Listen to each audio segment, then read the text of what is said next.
On a warm summer morning, when the streets were already alive with the hum of traffic and the sun cast soft golden light across the small American town of Riverbend, a boy named Toby Marsh crouched beside the diner's back door, waiting for the scent that had become his lifeline. Most people walked past him without noticing, assuming he was simply resting or waiting for someone. But in reality, Toby waited because hunger had a way of forcing routine upon a child. Every day, he arrived before the diner even opened, sitting quietly on the concrete ground, hoping no one would chase him away. His ribs showed beneath his shirt, his hair was unwashed, and his small hands bore the calluses of a child who had lived too long with responsibilities no child should know. If you're watching this and you believe in kindness, second chances, and the power of small good deeds, please like, comment, share, and subscribe to Kindness Corner. Your support helps stories like this reach more hearts. Inside the diner, Clara Winslow, the middle-aged owner, noticed the boy through the kitchen window. She had seen him too many times to pretend he wasn't there. Clara wasn't wealthy, and the diner barely made enough to keep its doors open, but she had a heart larger than her wallet. Every morning, she quietly packed an extra breakfast plate, eggs, toast, and a little fruit, and carried it outside. She always placed it next to Toby without making a scene, as if offering food to a stray bird. Toby would lift his tired eyes, whisper a thank you so soft it barely carried through the air, and then eat like someone who wasn't sure when his next meal would come. The whole town seemed to forget Toby existed, except Clara. Toby's mother had left years before, and his father had spiraled into unemployment, drinking, and disappearing for days at a time. At just 9 years old, Toby collected scrap metal, washed car windows, and did odd jobs hoping to make enough money for small necessities. He never begged, he simply survived.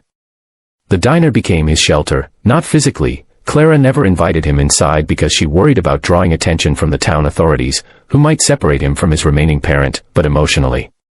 It was the only place where he was seen, where kindness found him.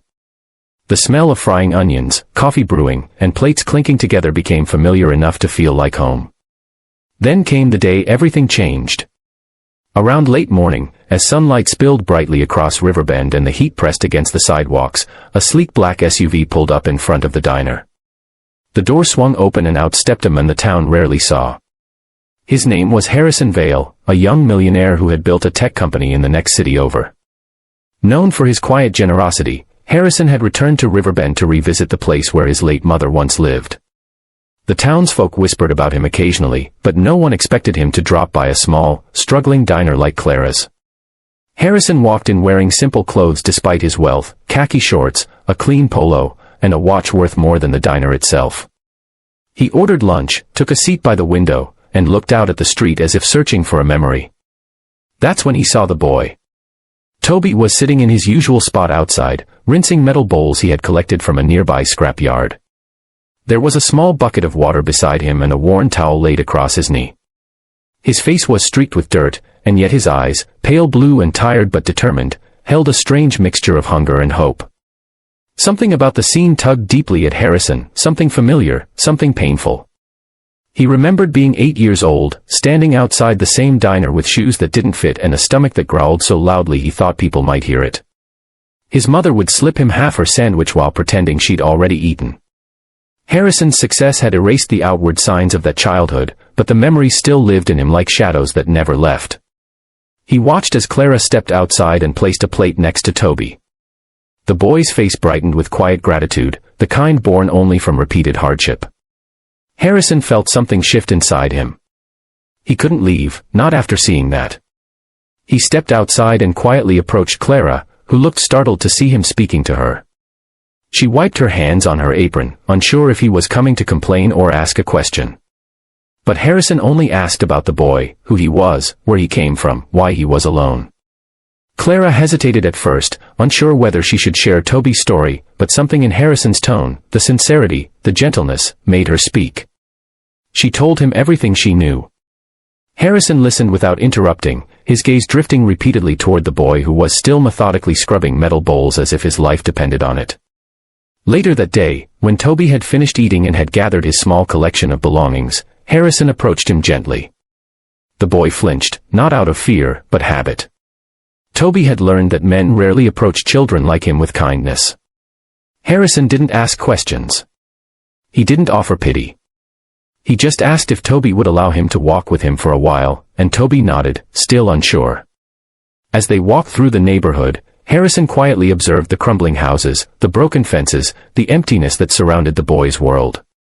It was a world he recognized, a world he had escaped but never forgotten.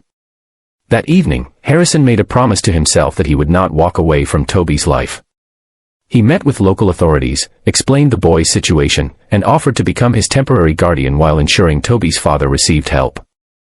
It took time, paperwork, and heartfelt determination, but eventually, Harrison succeeded. There were challenges. Toby had trust issues, nightmares, fear of abandonment, but Harrison showed up every day. He made sure Toby attended school, saw doctors, ate full meals, and slept in a warm bed. He did more than feed him, he gave him a life he didn't know was possible.